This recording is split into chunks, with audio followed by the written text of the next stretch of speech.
Hello and welcome back to another Demis Hellen tutorial. We are going to take a look at the sub-bass area of your mix, and in the last video he was talking about where do you place it in the MIDI, how do you get it sounding thick, how do you get it sounding really super warm without it blowing the speakers, and how do you compress it and all that sort of thing. So this video is going to outline just exactly how I process this sub-slider bass for my new Serum preset pack, so keep your eyes peeled for the Trance Serum pack. In the meantime, you can grab the Sound one, it is only £10 on the store. Okay, so we are going to load another instance of Serum, and here we are. This is a direct copy, so on this one we are going to initialize the preset. And we'll make it nice and full screen for you. There we are. Okay, so this is what we have, and it would help.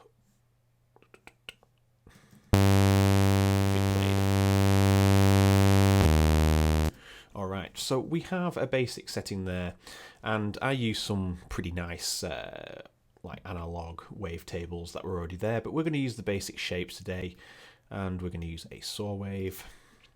And again, basic shapes and a saw wave. There we are. Okay, we're going to use unison 16, and let's pick 9 for this one. Let's pick 10, just keep it nice and even. And we have this sound. Sounds pretty awful because I've just turned that up. Okay, so I'm just going to pull the master fader back to about halfway. And you can see on the output, there's quite a lot of stereo information. It's left and right, it's constantly buzzing about. And we can choose, obviously, to pick a phase point that's always the same, but we want a nice thick sound. So we can't mono it from the beginning, we need some thickness. So what we're going to do here is set up a filter. I'm going to send the sub to that. And the sub is going to be...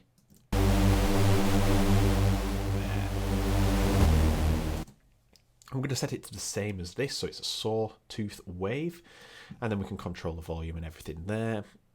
I'm just going to go over to the high pass. No, we don't want that. Yeah, I think it's going to be a 12, it's going to work out better. Okay, and let's just get rid of these.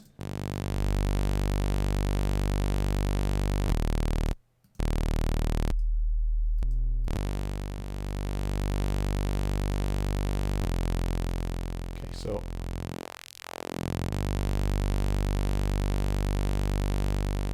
all I'm doing is rolling this off like you would do with an EQ.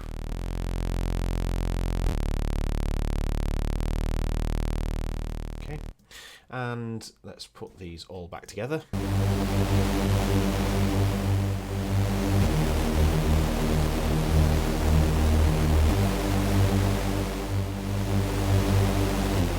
Okay, we're going to put some portamento on just for aesthetic.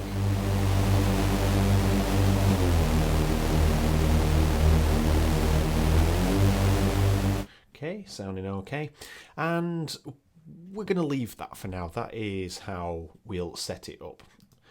And then on the effects here, we are now going to go to EQ, filter, and a bit of distortion. So these are all to taste with the distortion part. I'm going to have the pre, so we're using the EQ on the tube.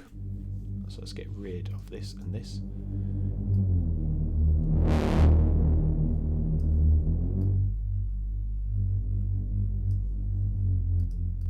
On hard clip.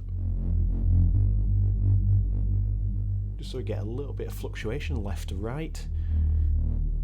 You can hear that because there's a bit of stereo imaging there. Then EQ we'll just skip for now and put straight to the filter.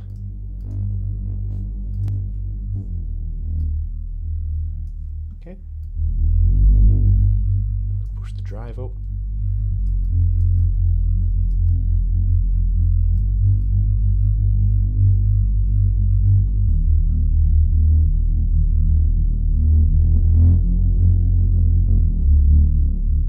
Alright, and that is how I've set that section up. So we've got a nice low under sub. And with the bass pattern here, you can see we're on G1. Technically, it doesn't really matter where your sub bass is positioned on the piano roll, because you can have it an octave up and then just go into your synth and just knock down the octaves. So it doesn't matter where the MIDI is placed, but obviously good practice, just put it at like the C1 range. Makes sense. And then just build your sound from there. So that is the placements. There's nothing really much to say about that.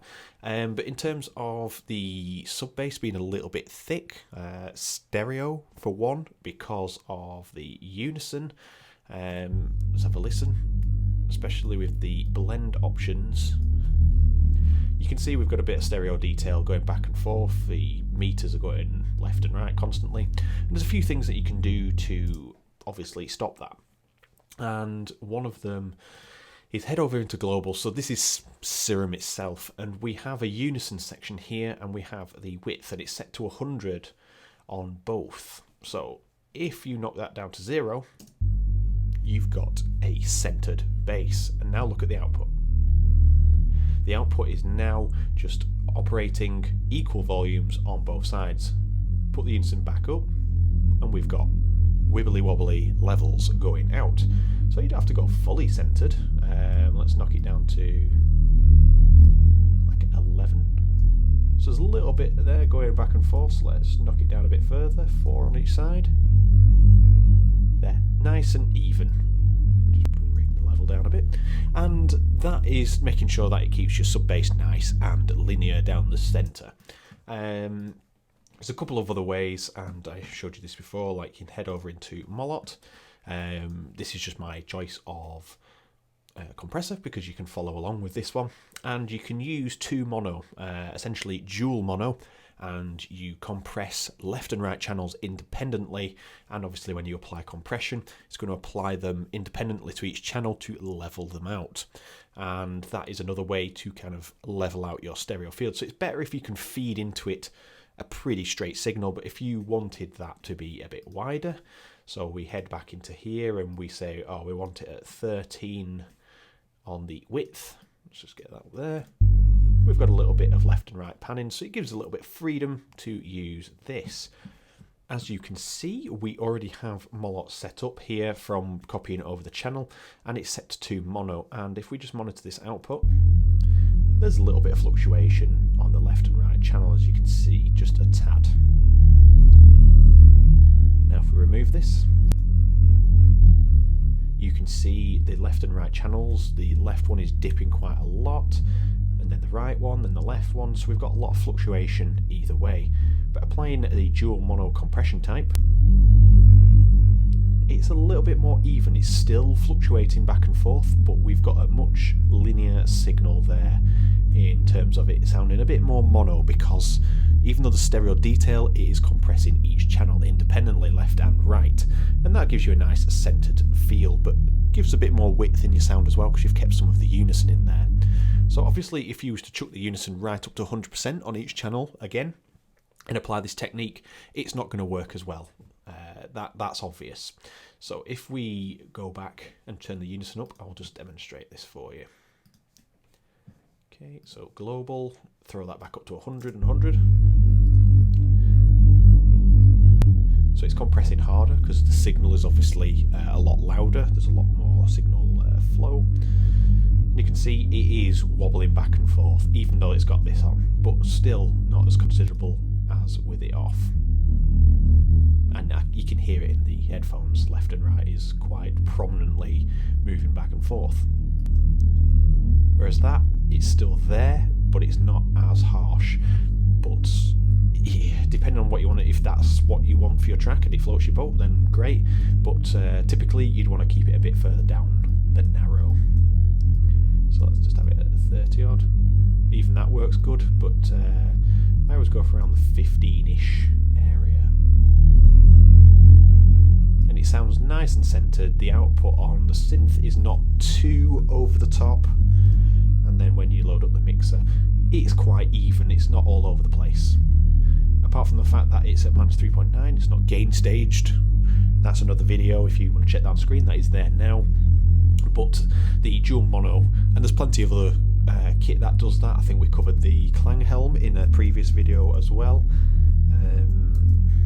I think it's the DCA13. Yes, so we have a dual mono setting on there as well, so if we bypass this one,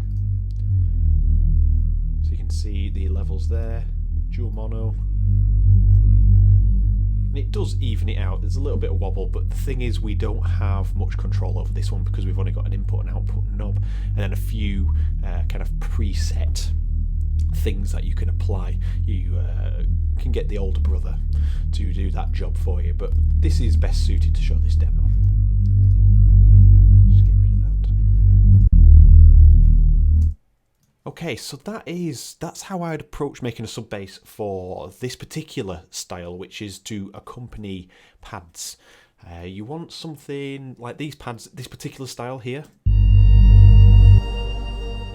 has a lot of warmth in it already, and you have that solo string hovering above, which gives it that kind of personal feel, but it's lacking that emotion that's driving the whole chord system.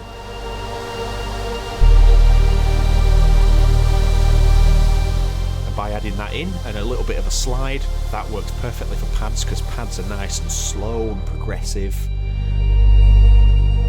Again, dependent on the style of trance you're making, but what that is doing is adding some warmth into the bottom, but you're using unison to build your sound, and that gives it thickness, but then it also gives it a lot of stereo quality. And with the global settings, if you drop these lower or as close to 0 as you want, you're going to get more of a mono output and still retain the thickness, but just not the stereo thickness.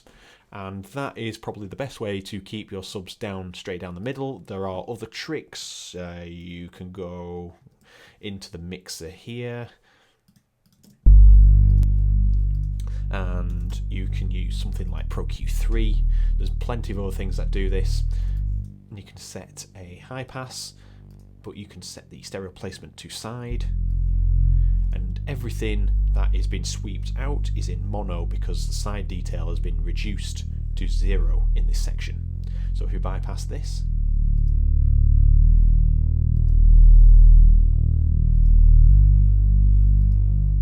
and it's probably a little bit more difficult to hear on there because I've already monoed that. Let's use it on our demo so I'm not altering the patch on here. If we go to global here, so we've got stereo. Ooh, that sounds, what's happened there? That there, -1.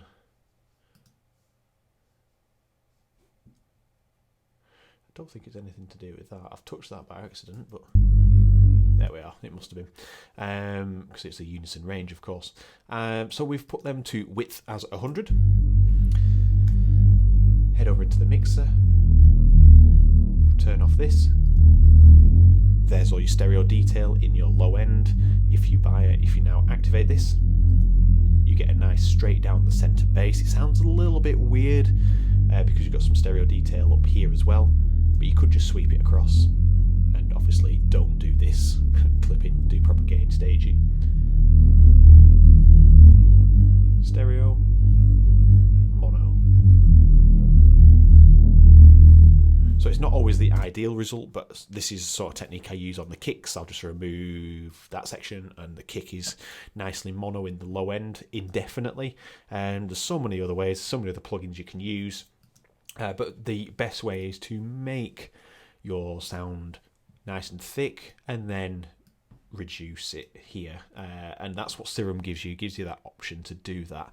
It's different in other synths like Spire. You're going to use, there's a width tool on there, but then to output it in mono, you'd have to do some external things. There might be something you can do in Spire. I've never done it because I've always used Serum to make some mono sub basses.